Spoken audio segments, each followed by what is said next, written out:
Previously on Martin Travels.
Hello guys, good morning. So, nandito tayo ngayon sa Vietnam, Ho Chi Minh, Saigon. So, kararating ko lang dito sa hotel. Ang pangalan is Saigon Europe Hotel. So, nabook ko ito sa Agoda. Yun. So, dito, papakita ko na. Ito yung nabook natin sa Agoda. Napakaganda niya. Oh. Saka pa may aircon, tas may electric fan pagpasigurado, tas may TV. Yan. So, papakita ko na lang yung mga nakuha kong clips. Nag-take na ako kanina, nagkuha na ako kanina ng video ng mga ito. Yan. So, ito yan, may shower. Ang cute. So, ito pwedeng pang dalawang tao. Ayan. Pwedeng pang dalawa. So, ilalagay ko na lang kung magkano yung nabuko sa Agoda. Nakalimutan ko na. Ayan. So, kasi pupunta tayo ng Cambodia later. Ayan. So, kanina pagdating sa airport dito sa Vietnam, napakadali lang. So, konti lang yung pila kanina sa immigration. Immigration Vietnam, konti lang. So, napakadali lang. Ang tinanong lang sa akin is hanggang kailan ako mag-i-stay dito. Yung sinabi ko hanggang August 24. Ayun. So, after ko sa immigration, nababa na ako. Kinuha ko na yung mga luggage ko. Yan. Sobrang bigat. First time ko magdala ng ganyang kalaki. Tapos, meron pa isa pang luggage. Ayan. So, yan, pupunta tayo mamaya ng airport uli kasi pupunta tayo ng Cambodia. Ayan. So, excited na ako kasi gusto ko talaga makapunta sa Angkor Wat. And then, may pa-surprise ako. Yun yung hinihintay ko talaga. I'm so very excited. Sana maganda yung panahon. Tama lang yung weather. Hindi gaanong mainit. Ayan. Hindi mainit. Hindi mainit. Ayan. Tapos hindi rin sana maulan para tuloy-tuloy. Ayan. para tuloy-tuloy yung pag-tour. Yan. Alam niyo naman is doon sa mga ibang YouTube is hindi kakayanin ng one day lang yung tour. So, magpo-focus lang ako sa Angkor Wat kasi yun yung pinaka-highlights. Sa tingin ko, yun yung pinaka-highlights. Kasi yun yung mga nakikita ko sa Facebook. So, siguro, pupunta lang ako sa baba, titingin ako ng mga medyo maingay sa baba kasi meron ng mga tugtugan. Yun, meron man nagiinuman. Ayan. So, titingin ko kung anong meron sa baba, kung anong meron bang makakainan. Wala dito ng 7-Eleven sa tingin ko. Family Mart yata or something, ganun. So, see ya! So yun guys, bababa na tayo. May elevator. Medyo, pag hindi ka talaga masyadong matanglawin ay talagang maliligaw ka kasi ang pagbungad nitong hotel na to is ano siya, hot massage and spa, ganun. So yeah, mababa lang tayo, pupunta lang tayo.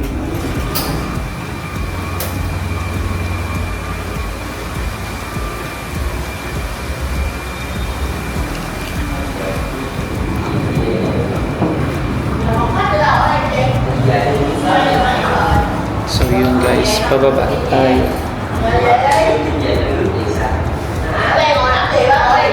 Pala yung pagpababa natin. Pagpababa ito. So, parang meron silang ina-offer na tour. Hindi ko lang sure. Tulog kasi si Kuya. Ito yung bungad kanina talaga. Di mo magkakamala na ano siya. Tapos ito na yung labas. May mga ano na siya. Di ba? Ang ingay na. Puro may mga tugtugan. Hindi ko lang sure kung merong mga ano dito. Mabibilhan. 7-Eleven or... Ay! Mayroon 7-Eleven! Pupunta natin. Ito nga pala yung hotel. So, ito. Mataas pala siya. Ayan. Tapos ito yung bungad. Tapos ayun. Meron palang 7-Eleven. Kalahin mo, meron 7-Eleven dito. Hindi pa naman magtawid-tawid na lang.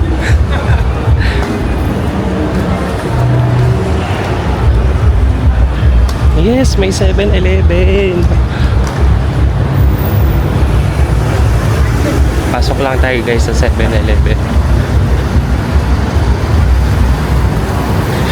Kala mo naman walang 7-Eleven sa ano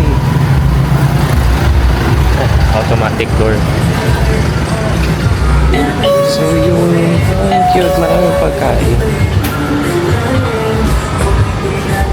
Meron dito yung sinasabi yung yung coffee. So paki-post na lang guys. So malapit lang sa hotel, meron dito yung 7-Eleven. Tapos ito yung pagkain. Yan. So marami kayong choices. Saan ka pa? Paki-post na lang guys. Tapos yan kung gusto nyo uminom. Meron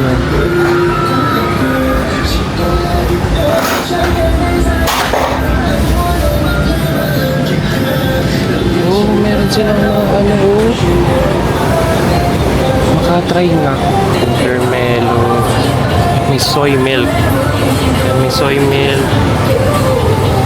So may mga So kung gutom kayo guys, tapos nahiya kayo doon sa kasi puro inuman na nakikita ko sa labas So meron dito, may coffee din. Oh, may milk tea.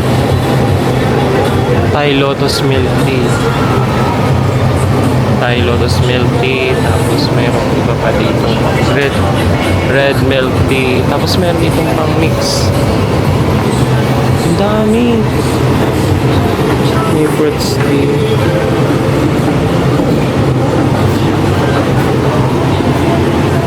Okay.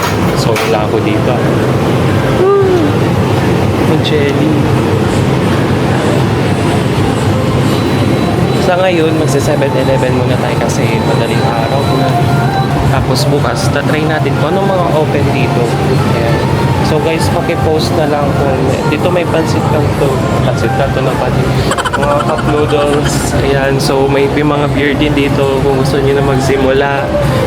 Ayan. So may soju rin. Kasi yan. May mineral water din kung sakali gusto ninyo. Ayan.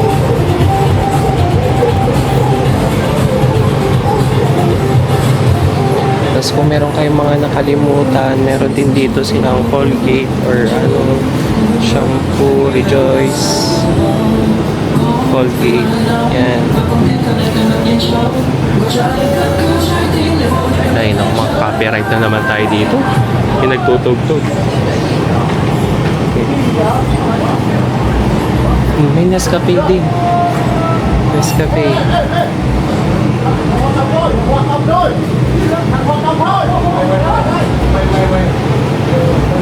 So yun lang guys. Yun lang yung meron dito sa 7-Eleven. Bibili lang muna ako. Guys, kalahin nyo yun, meron ganito sa 7-Eleven. Wow! Ang dami uwan sa sarap. Oh.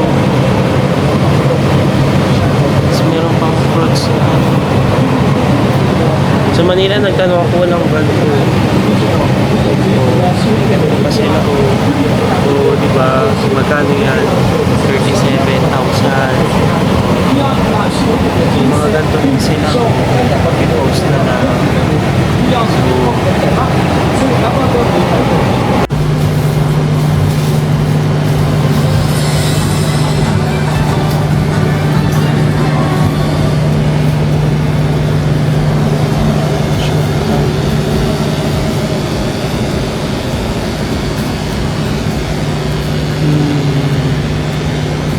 So yun guys, nakabili na tayo sa 7-Eleven. Worth 200,000. Ay, meron 7-Eleven dito. For the first time. Kasi doon sa mga nakapanood ko sa YouTube, parang 7-Eleven. Diba yung nakikita ko? So, ito, papakita ko mamaya yung mga nabili ko. Sa sarap, tas may rep pa. So, may rep pa dito sa ano namin. So, pwede kong ilagay na muna yung mga nabili ko. So, ito nga pala, wait lang. Ito yung sa ano. Yan. Kalahin mo yun, foot and body massage yung papasokan. Tapos dito na yung hotel. Yan. Ito na yung hotel.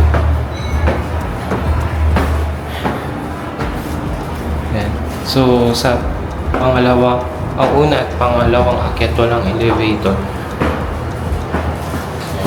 Ito na yung hotel.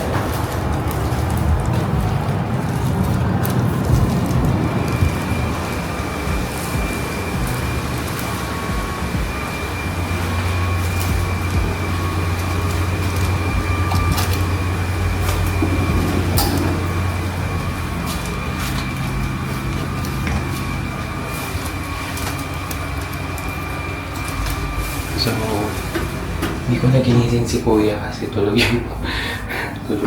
tulog siya. Ayan. So, yun lang. Papakita ko yung mga nabili ko sa 7-Eleven. Tapos, nakuha ko yung resibo. So, papakita ko na lang. Ang sasarap, ang kikit ng mga, So, guys, ito na yung nabili ko. Ayan lang. Paano natin malalaman? Alin dito yung 16,000. Oh, 16,000. Sana all 16,000. 16,000. Walang presyo. Walang presyo. Nandun yung price pala sa ano. So, meron ba nakalagay na code?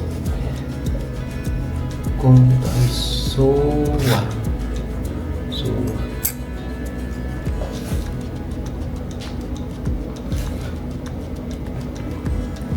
Walang hirap maghula.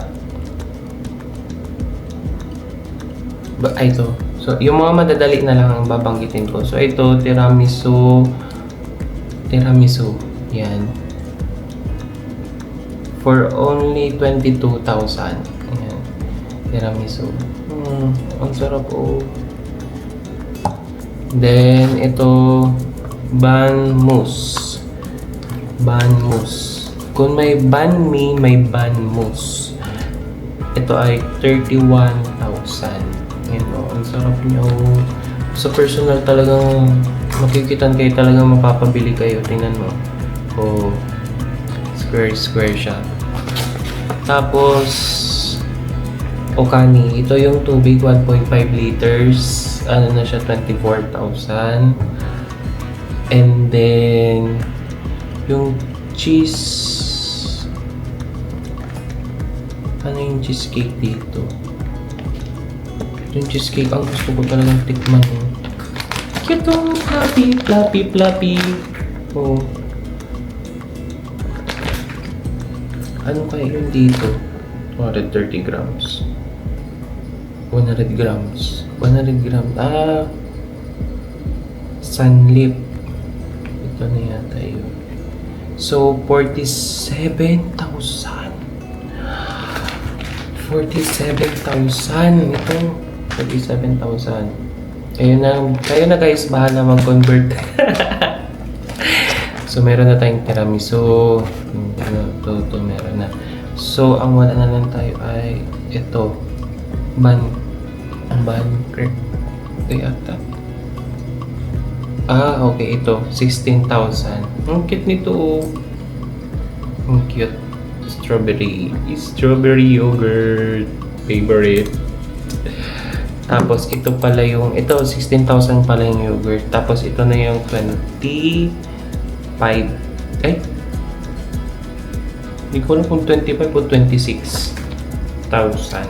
Ito. So, sabi ni ate is mango daw siya. Ayan, mango. Pero syempre, ano pa rin, hugasan ko pa rin para sigurado. Kasi baka magsakit na naman dyan kung katulad dun sa Taiwan. Ayan. So, yun guys. For only 200,000. Yan yung mga nabili ko. First day ba? Kararating ko lang. Basta yun. So, yun lang guys. Siguro kakainin ko yung yogurt tsaka yung cheesecake. Tapos the rest is i-rep ko na muna. Tapos pagbalik ko na lang.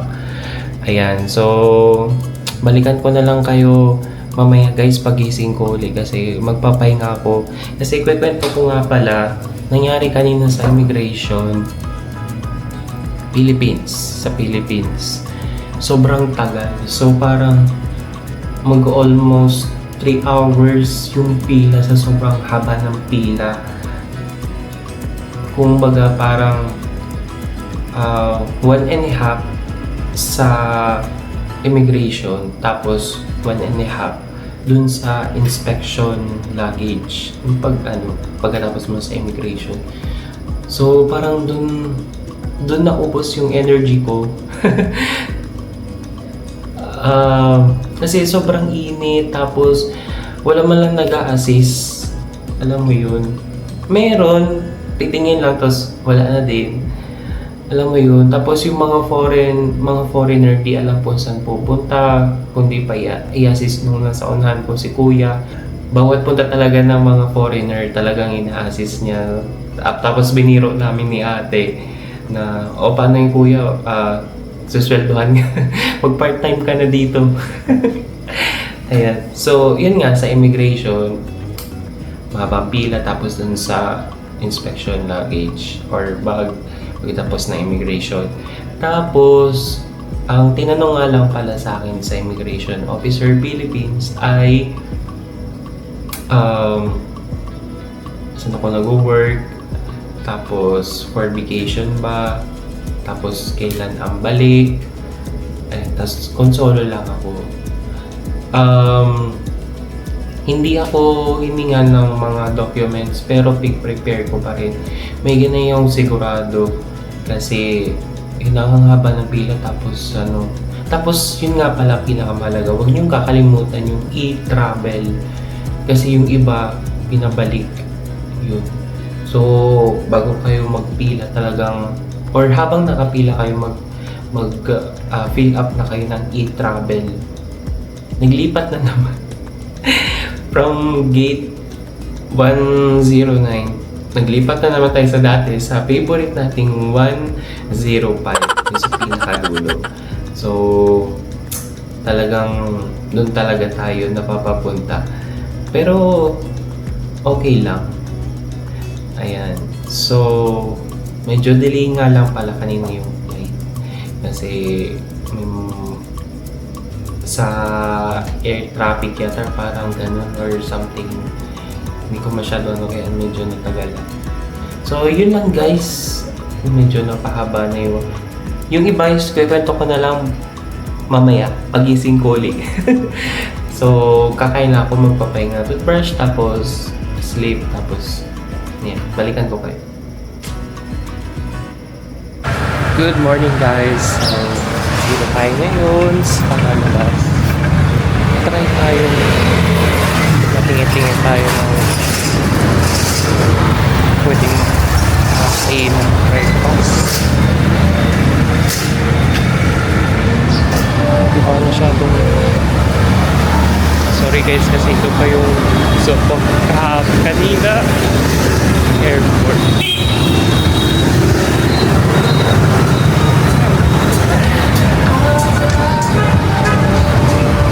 Hindi pa ako masyadong nakakaano. Hindi pa ako nakakapalit kasi mabili ako ng gamit kamera. Tapos sa Cambodia din mabili rin ako ng gamit.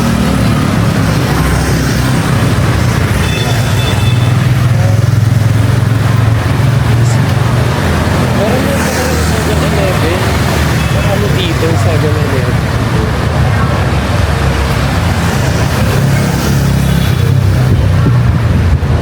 Nice. Ocean.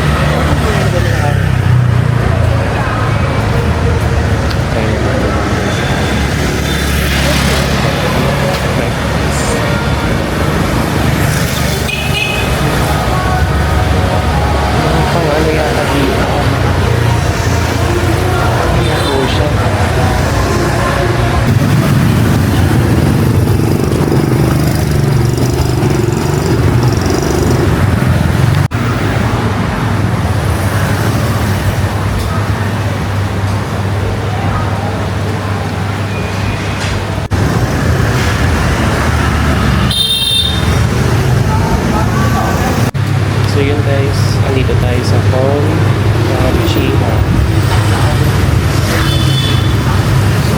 Medyo sumisikip pa rin ako ngayon.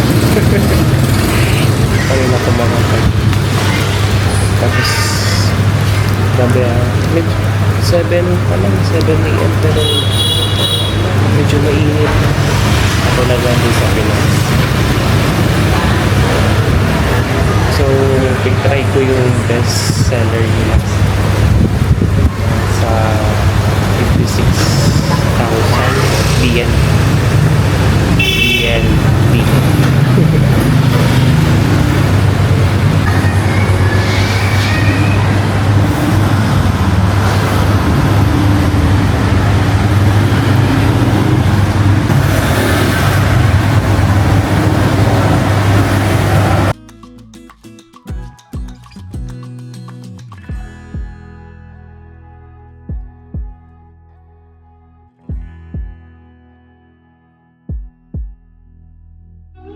Next on Martin Travels.